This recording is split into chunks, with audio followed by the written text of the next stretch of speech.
هەموو لایەکان دەزانن دوێنێ شەو لە پەرلەمانی عێراق چه پێشێلکاریەکی زەق بەرامبەر دەستور کرا هەر لە مادەی 62 دەستور تاکو مادەی 117 دەستور کە دان بە هەرێمی کوردستاندا دەنێ وەکو هەرێمێکی سربەخۆ لە ناو عێراقدا. ئێمە ئەم شەو لە سەر بابەتە دەستوریەکان کەمتر قسە دەکەین، میوانێکمان لەگەڵدایە لەگەڵ میوانەکەمان لە لایەنە سیاسی و لە لایەنەکانی ترەوە قسەی لەسەر دەکەین. میوانەکەمان زۆر بەڕێز عارف ڕوژدی ڕاوێژکاری مەکتەبی سیاسی پارتی دیموکراتی کوردستان ڕاستەوخۆ لە ستۆدیۆی ژووری هەواڵ لە لامان میوانەکە عارف زۆر بەخێر بی شەوتان باش گەلێک سوپاس بۆ بەشداریکردنیشتان لەگەڵمان. زۆر باشە بۆ خۆت ئاگاداری ئەو پیلانە کە لە پەرلەمانی عێراق کە بەرزترین دەسەڵاتی یاسادانانە خۆی پێشێلی دەستور دەکا. بەڕای ئێوە کێ بەرپرسە؟ پرسیارەکە ئەمەیە لەو پەرتەوازیەی هەم لە ناو ماڵی کورد هەم لە پەرلەمان ئەوەی کە دوێنێ شەو ڕوویدا. ئەوەی زانراوە لە عێراق خۆی کەس بەرپرس نییە، ئەگەرنا دەسەڵاتی یاسادانان چۆن حەق بەخۆی دەدا ئەو هەبوو دەستکاریە بکاتن کە دوورە لە ڕۆحی یاسا. باشە ناکرێتن تۆ ببی بەدیلی خەڵکێک کە نێرانی خۆیان هەیە، ناکرێتن تۆ پێشیلکاری لەگەڵ ناوچەیەکی فدرالی بکەی کە بە دەستور سەلمێنراوە بە پێی مادەی 117 دەستور ئەو شخصیەتە معنەویەی هەرێمی کوردستان هەیەی خاوەندام و دەستگای یاسادانان جێبەجێکار دەدپەروەر خۆی هەیە، تایبەتمەندی خۆی هەیە، بەڵکو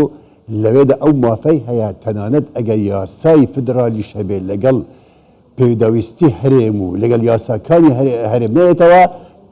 مافی ئەوە هەیە پێداچوونەوەی بکات و ڕاستکاتەوە. ئەمڕۆ ئەو دەستهەڵاتە فدرالیە کە بەناو یاسادانە کار دەکات هاتووە شەڕ بە هەرێم ئەفروشێ. ئەوەی کە لە خاڵەکانی پرۆژەی بودجەدا دەنووسرێت و ئیزافە دەکرێت هیچ پەیوەندێک لە نزیک لە دوورەوە بە مەسەلەی بودجەوە نییە، سیاستکردنە. باشە کاک عارف ببووری ینی پەرتەوازیەک دروست بوو لە ناو پەرلەمانتاران لە پەرلەمانی عێراق ئەوانە ڕاستە نوێنەری حیزبن بەڵام لە ئەسڵدا نوێنەری خەڵکی کوردستانن. ئەو پەرتەوازیە چێ لی پرسێت چێ وای لێکرد پەرتەوازیە بێ هەر کەس بە لایەکە بڕۆ نەتوانن دیفاع لە موچە و قوتی تاک بە تاجی کوردستان بکەن. ئەو حزبانەی کە ئەو خەڵکیان ناردووە بەرپرسن ئەگەر ئەو خەڵکە بەدەنگی خەڵکی کوردستان ئەو پلەیان وەرگرتووە و بەنینەراتی خەڵکی کوردستان دەبێت لەو شەڕ بوو مافەڕەوەکانی خەڵکی کوردستان بکەن. بەڵام ئەوانە لە زۆر جار خۆشیان باسییان کردووە نیان شاردوتەوە ئەڵێ ئێمە عەبدولمەئموری واتە ئەو حزبە سیاسیانەی کە ئەوانیان ناردوتە ئەوێ ئەمریان پێ دەکەن پێیان دەڵێن وا بڵێن وا مەکەن لەو هەڵویستەدا وا بن وا نەبن. بۆیە ئەلێرە دەبێت بگەڕێنەوە شتێکی گەورەتر ئایا سیاسەتی ئەو حزبەی کە ئەوانیان ناردوت ئەوێ چەند لە پێوەرەکانی نیشتیمان پەروەری خۆی دەبینێتەوە. باش کاک عارف ئێستا ئەوەی کە لە بڕگەی هەشتدا هاتووە و ڕەنگە شانازی پێوە بکرێ کە هەوڵەدرێ عێراق ڕاستەوخۆ تعامل یاخود مامەڵە لەگەڵ سلەیمانیدا بکە. باشە پرسیارەکە ئەمەیە عێراق بۆ خۆی مامەڵەی ڕاستەوخۆی هەیە لە بەغداوە هەتا بەسرا. ئەرێ بەڕاست ئەو خەڵکن نازانن دۆخی شارەکانی بەغدا هەتا بەسرە لە چ دۆخێکدایە. شارێکی وەکو بەسرا کە لە سەتانەوەتی داهاتی عێراق لەوێ ئاوی خواردنەوەیان نییە. باشە ئەگەر ئەم بڕگەیان ئیزافە کردووە بە حساب بۆ ئەوەی عەدالەت لە شاری سلێمانیا دروست ببێ پێیان وان نییە کە دەبێت دەسەڵاتدارانی عێراق چ جۆرە مامەڵەیەک لەگەڵ خەڵکی کوردستانە یا لەگەڵ خەڵکی سلێمانی بکەن بە دیاریکراویش لەوەی کە کوردن هەم سوننەشن ئەگەر لەگەڵ شیعە و عەرەب وابن ئەبێ لەگەڵ ئێمە چۆن بن. خۆ پێشتر وتیان بۆ ئەوەی کەرکووک تێک نەچێ کەرکووک ڕادستی حکوومەتی عێراق دەکەین. فەرموو ئەوە کەرکووک دەبینن لە زمانی سەدام خراپتر کورد زەلیلە. داگیرکردنی زەویزار دەرپەڕاندن ڕاگواستن هەرچی کاری نامرۆڤایەتیە ئێستا لەگەڵ خەڵکی کوردستانی کەرکووک و دەوروبەرەکەی دەکرێت. ئەوەی کە دەڵێ عێراق بە ئیدارە ئێمە بدات ئەوێ پەند لە کەرکووک وەربگرێ، پەند لەو هەموو شارانە وەرگرێت کە ڕێژەی هەژاری و بێکاری و نەداری و نەخۆشی لە ئاسمانەوەیە. ئەبێ پەندەوە وەربگرێت کە عێراق لە هەموو لیستەکانی نێونەتەوەییدا لە پێش هەموو وڵاتانی گەندەڵ و ناشەفافە چۆن دەکرێت ئێمە بین هەرێمێک بە هەموو تەنگژەکانی خۆیەوە بە هەموو ئەو ئەبلوقەی کە هەیە لەسەری لە ڕووی ئاسایشەوە لە ڕووی پاک و تەمیزەوە لە ڕووی ئیدارەدانەوە لە ڕووی پرۆسەی ژیانەوە زۆر پێشترە لە بەغا ئەمڕۆ بین بڵێ شارێکی جوانی وەکو سلێمانی تەسلیمی بەغدا بکەنەوە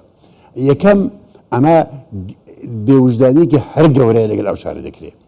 دوو خودی دەستور ڕێگە بەوە نادات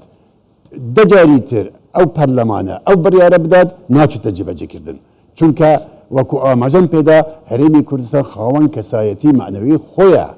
خاوەن دەسەڵاتەکانی خۆیە ممکن نییە دەستگایەکی فەدرالی بێت دەستوەردەم بەو شێوەیە کە ئەوم باز دەکەن لە شارێکیان نەک تەنها لە دەیەکی کوردستانی بکاتن ئەڵڵا ئەگەر ئەو دەوڵەتە وەکو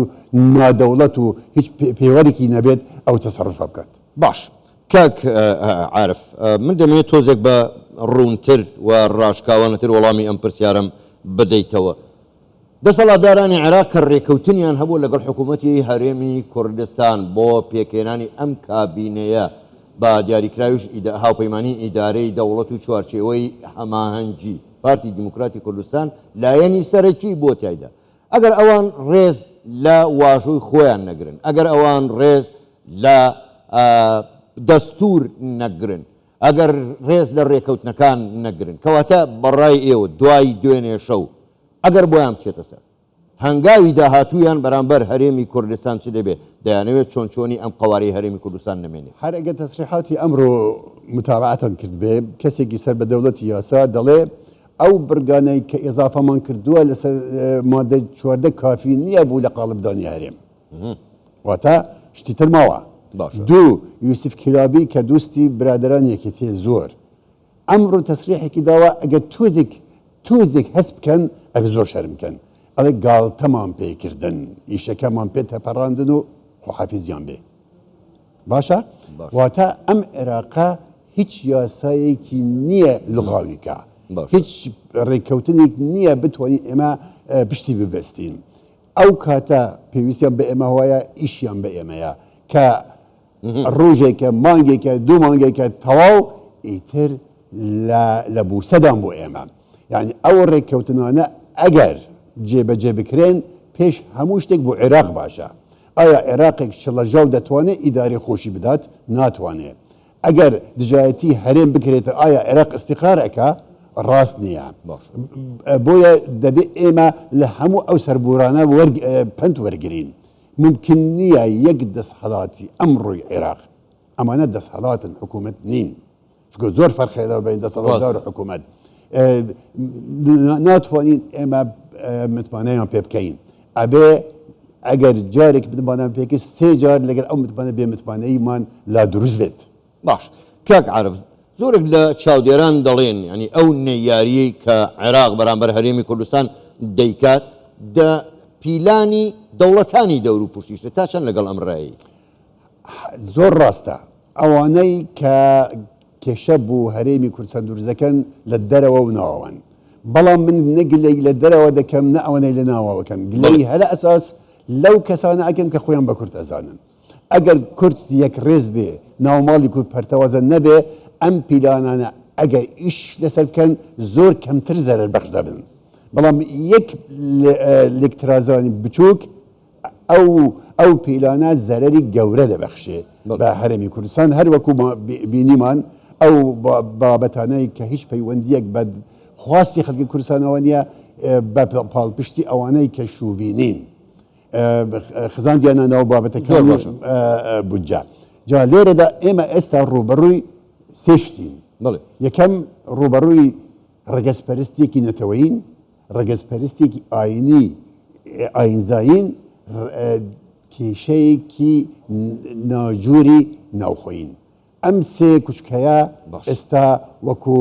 تەڵەی بەردەوامە لە بەردەم خەڵکی کوردستان هەرێمی کوردستاندا زۆر باشە زۆر بەڕێز عارف ڕۆژدی ڕایشکاری مەکتەبی سیاسی پارتی دیموکراتی کوردستان گەلێک سوپاس بۆ بەشداریکردنتان لەگەڵمان سوپاس بۆ ئێوە سوپاس بۆ ئێوەش